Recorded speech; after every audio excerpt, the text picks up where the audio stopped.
Hi hello welcome back to Mantra 5 news. తెలంగాణలో స్కూల్స్కి half day బంద్ పెట్టి 150 కోట్లు ఖర్చు పెట్టి మరీ కులగణన కార్యక్రమం నడిపిస్తుంది మన రేవంత్ రెడ్డి గారి గవర్నమెంట్. అసలు ఇది ఎవరికి ప్రయోజనం? దీని వెనుక రాహుల్ గాంధీ గారి హస్తం ఎంతవరకు ఉంది? సో పూర్తిగా మనం దీని గురించి ఈ వీడియోలో తెలుసుకుందాం. ఓకే, 1871లో అంటే స్వాతంత్రానికి ముందు ఈ కులగణన చేశారు అప్పటి బ్రిటిష్ గవర్నమెంట్. తర్వాత స్వాతంత్రం వచ్చిన తర్వాత 1951లో ఈ కులగణన మళ్ళీ స్టార్ట్ చేశారు. మొత్తం జనాభా కోసం నేరుగా సేకరించిన మొదటి జనగణన అది. అప్పుడు కూడా ఓన్లీ ఎస్సీ ఎస్టీ తెగలు ఆ క్యాస్ట్ల పైన మాత్రమే చేశారు, వాళ్ళను మాత్రమే లెక్కించారు. ఎందుకు అంటే వాళ్ళకి విద్య, ప్రభుత్వ ఉద్యోగాల్లో రిజర్వేషన్ ఎలా ఇవ్వాలి అనే దానికోసం చేశారు. ఏదైతే 1901 జనగణన వంటి పూర్వం జనగణనలతో పోలిస్తే మిగతా జనాభాని దీనిలో నమోదు చేయలేదు. 1953లో ఆర్థికంగా వెనుకబడిన తరగతుల పరిస్థితిని అధ్యయనం చేయడానికి కాకా కాలేల్కర్ కమిషన్ని నియమించారు. ఇదే మొదటి ప్రధాన కమిషన్. ముఖ్యంగా ఈ కమిషన్ ఎవరైతే వెనుకబడిన సామాజిక ప్రజలు ఉంటారో వాళ్ళని గుర్తించడంపైనే దృష్టి పెట్టారు. కానీ ఈ కమిషన్ కూడా పూర్తి స్థాయిలో సర్వే చేయలేకపోయింది. అప్పటి సామాజిక ఆర్థిక పరిస్థితుల ఆధారంగా కొన్ని కమిటీలను మాత్రం విభజించింది. దాని నుండే ఓబీసీలు అంటే వెనుకబడిన తరగతులను గుర్తించబడ్డాయి. తర్వాత 1979లో మండల్ కమిషన్ ఏర్పడింది. దీనిని అధికారికంగా రెండవ వెనుకబడిన తరగతుల కమిషన్ అని పిలుస్తారు. దీనిని ముఖ్యంగా ప్రభుత్వ ఉద్యోగాలు, విద్యా సంస్థలో రిజర్వేషన్కి అర్హులైన ఓబీసీలను గుర్తించడానికి మాత్రమే స్థాపించింది. ఈ కమిషన్ ప్రభుత్వ ఉద్యోగాల్లో ఓబీసీలకి 27% రిజర్వేషన్ కల్పించాలని సిఫార్సు కూడా చేసింది. అప్పట్లో ఇది ఒక చారిత్రక నివేదికగా నిలిచింది. కానీ జాతీయ స్థాయిలో కుల సర్వేని నిర్వహించలేదు. ప్రధానంగా సామాజికంగా వెనుకబడిన వారిని గుర్తించడానికి మాత్రమే కృషి చేసిందని చెప్పవచ్చు. 1991లో జనగణనలో సాధారణ జనాభా కోసం మళ్ళీ సమగ్ర కుల వివరాలను సేకరించలేదు. ఇక్కడ కూడా మళ్ళీ ఎస్సీ ఎస్టీ కులాల సమాచారాన్ని మాత్రమే సేకరించారు. మరియు ఓబీసీల వర్గీకరణ, వీళ్ళకి రిజర్వేషన్ వంటివి ఎలా కల్పించాలి అనే విషయంపై మండల్ కమిషన్ ఇంతకుముందు ఏదైతే నివేదిక ఇచ్చిందో దానిపైనే ఆధారపడి వివరాలను సేకరించింది. ఇలా జరుగుతున్న తరుణంలో వివిధ రాజకీయ పార్టీలు వచ్చి రాష్ట్రాలలో ప్రభుత్వాలను స్థాపించి పాలనని సాగిస్తున్న తరుణంలో ప్రజల నుండి భిన్న అభిప్రాయాలు అయితే వినిపిస్తున్నాయి. ఇప్పుడున్న సంక్షేమ విధానాల పట్ల, సంక్షేమంగా అందరికీ, అన్ని కులాలకి, ముఖ్యంగా ఓబీసీలకి, వెనుకబడిన తరగతులకి అందేలా సమగ్ర కుల ఆధారిత సర్వే నిర్వహించాలని డిమాండ్ అయితే ప్రజల నుండి గట్టిగా పెరుగుతూ వచ్చింది. ఇలాంటి తరుణంలోనే 2011 జనగణన చాలా కీలకంగా మారింది. అప్పుడు ప్రజలు స్వచ్ఛందంగా తమ కులాన్ని ప్రకటించడానికి అప్పటి కాంగ్రెస్ గవర్నమెంట్ ఆహ్వానించింది. కానీ ఎందుకో ఏమో తెలియదు, కానీ ఈ జనగణనలో ఏదైతే వివరాలు సేకరించారో వాటిని ప్రజలకి కాంగ్రెస్ గవర్నమెంట్ విడుదల చేయలేదు. దీని వలన పెద్ద వివాదమే, దుమారమే లేసింది. ఎందుకంటే సామాజిక ప్రజలు, రాజకీయ నాయకులు కుల యొక్క వివరాలు, సమాచారాన్ని చాలా గట్టిగా కోరుకున్నారు. అది అయిపోయిన తర్వాత మళ్ళీ టీఆర్ఎస్ గవర్నమెంట్లో ఈ కులగణనని 2021లో మొదలుపెట్టింది.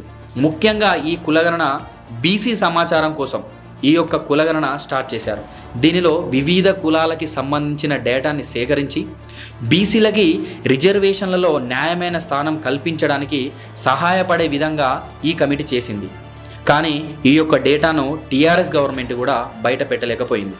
ఈ కులగణన యొక్క ముఖ్య ఉద్దేశాలు ఏంటంటే బీసీ జనాభా గణన మరియు వారి జీవన స్థాయికి సంబంధించిన సమాచార సేకరణ, రిజర్వేషన్ల కేటాయింపులో మార్పులు చేసేందుకు డేటా ఆధారిత దృష్టికోణం, ఆర్థిక, సామాజిక, విద్యా అవసరాలను అంచనా వేయడం. ఓకే, ఇదంతా జరిగిన తర్వాత ప్రజెంట్ అంటే రేవంత్ రెడ్డి గవర్నమెంట్ మళ్ళీ కులగణన స్టార్ట్ చేసింది. బిఫోర్ ఇన్నిసార్లు చేశారు, కానీ రాష్ట్రానికి కానీ దేశానికి కానీ ఏమైనా ఉపయోగం ఉందా? సామాజిక ప్రజలకు ఏమైనా మేలు జరిగిందా అంటే మళ్ళీ శూన్యం, జీరో. మళ్ళీ 150 కోట్లు ఖర్చు పెట్టి చేస్తున్నారు ఈ సర్వేని. చాలామంది ఎందుకని ప్రశ్నిస్తున్నారు. కానీ రేవంత్ రెడ్డి గారు ప్రజలకి మేలు జరిగే ఇది ఒక పెద్ద కార్యక్రమం, దీనికి అందరూ సహకరించాలి, ప్రతిపక్షాలు పక్కదారు పట్టించే మాటలు చెప్తున్నారని స్టేట్మెంట్ ఇస్తున్నారు. అసలు దీని గురించి మనం కరెక్ట్గా మాట్లాడుకుంటే రాహుల్ గాంధీ గారు ఎలాగైనా 2029లో పీఎం అవ్వాలనే సంకల్పంతో మోడీ గారిని గద్దె దింపే ప్రయత్నమే ఈ కార్యక్రమం. అంటే బీజేపీ గవర్నమెంట్ పెద్ద పెద్ద వాళ్ళని తన దగ్గర పెట్టుకొని భారతదేశం అంటే హిందువులు, హైందవ ధర్మం అనే కాన్సెప్ట్ని పెట్టుకొని 3 సార్లు అంటే హ్యాట్రిక్ కొట్టి దేశంలో పెద్ద పార్టీగా అవతరించింది మోడీ గారు. 3వసారి కూడా ప్రమాణ స్వీకారం చేశారు. ఇప్పుడు మన రాష్ట్రంలోనే కాదు, దేశంలోనే వినిపిస్తున్న ఒకే ఒక మాట, బీసీలకి రాజ్యాధికారం కావాలి, ఎప్పుడు వీళ్ళే ఉండాలని బీసీ సామాజిక వర్గం వినిపిస్తున్న మాట. మరి ముఖ్యంగా మన తెలంగాణలో గట్టిగా వినిపిస్తుంది. అధికార పార్టీలలో ఉన్నవాళ్ళు సైతం నెక్స్ట్ బీసీలదే అధికారం అని మీటింగ్స్ పెట్టి మరీ నొక్కి చెప్తున్నారు. కావున దీనిని పాయింట్ చేసుకొని రాహుల్ గాంధీ గారు, రేవంత్ రెడ్డి గారు బీసీలను టార్గెట్ చేసుకొని ఈ కులగణన స్టార్ట్ చేశారు. ఇక్కడ మీకు ఒక డౌట్ రావచ్చు, వై బీసీ క్యాస్ట్ టార్గెట్ అని. ఇక్కడే అసలు మ్యాటర్ ఉంది. బీసీలలో కూడా బాగా డబ్బు పలుకుబడి ఉన్న క్యాండిడేట్స్ ఉంటారు. వీళ్ళ డేటా గవర్నమెంట్ చేతిలో ఉంటే ఇప్పటి నుండే వీళ్ళకు పదవి ఆశలు చూపించి, అధికారం ఆశలు చెప్పి వీళ్ళని అందరినీ దగ్గర పెట్టుకొని నెక్స్ట్ ఎలక్షన్స్కి టికెట్స్ ఇచ్చి గెలిపించుకుంటారు. కాబట్టి దేశంలో బీసీల ఉనికి చాలా ఉంది. కాబట్టి వీళ్ళకి బాగా ప్లేస్ అవుతుంది కాంగ్రెస్ వాళ్ళకి. ఇది వీళ్ళ ప్లానింగ్. ఇక్కడ కూడా బీసీల్లో ఉన్న సామాజిక ప్రజలకి మళ్ళీ అన్యాయమే జరుగుతుంది. కాబట్టి పేదవాడు ఎప్పుడు పేదవాడిలాగానే ఉండిపోతాడు, గొప్పవాడు ఇంకా గొప్పోడు అవుతుండు.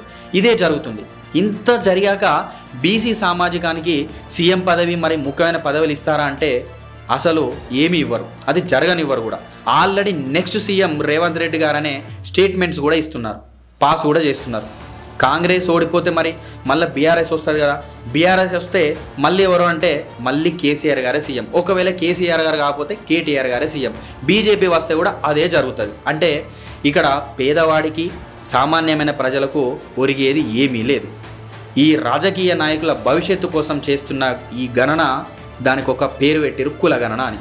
పోనీ బీసీ సమాజానికి ప్రశ్నించే ధైర్యం ఉందా అంటే అది లేదు. సో దీనిని బట్టి ప్రతి ఒక్కరు అర్థం చేసుకోవాల్సింది ఏంటి అంటే పేదవాడు ఎప్పుడు బలి కావాల్సిందే.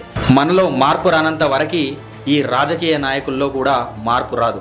సో నేను ఇక్కడ చెప్పేది ఏంటంటే ఇక్కడ ఏ గవర్నమెంట్ని నేను నిందించట్లేదు. ఎందుకనంటే బ్రిటిష్ గవర్నమెంట్ నుంచి మొదలుకొని కాంగ్రెస్ గవర్నమెంట్ 70 సంవత్సరాల పైన పాలించినప్పుడు కూడా ఈ కులగణన జరిగి ఒక్కరు కూడా బయట పెట్టలేదు.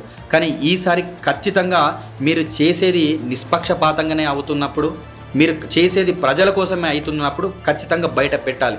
లేదు అంటే నేను మొదటి నుంచి చెప్పిందంతా అది నిజమే అవుతుంది. కాబట్టి రేవంత్ రెడ్డి గారికి ఈ గవర్నమెంట్ చెప్తుంది ఏంటంటే ఈ కులగణనను ప్రతి ఒక్కరు వివరాలు బయట పెట్టాలి. బయట పెట్టకపోతే మేము చెప్పిందంతా కరెక్ట్ నిజం అవుతుంది. సో ఏది నిజం అనేది మీరు నిర్ణయించుకోవాలి. సో ఫ్రెండ్స్, ఈ కులగణన అనేది ఎవరి కోసం జరుగుతుంది, ఎందుకోసం జరుగుతుంది, మీ యొక్క అభిప్రాయాన్ని కమెంట్ రూపంలో తెలియజేయండి. Thank you all.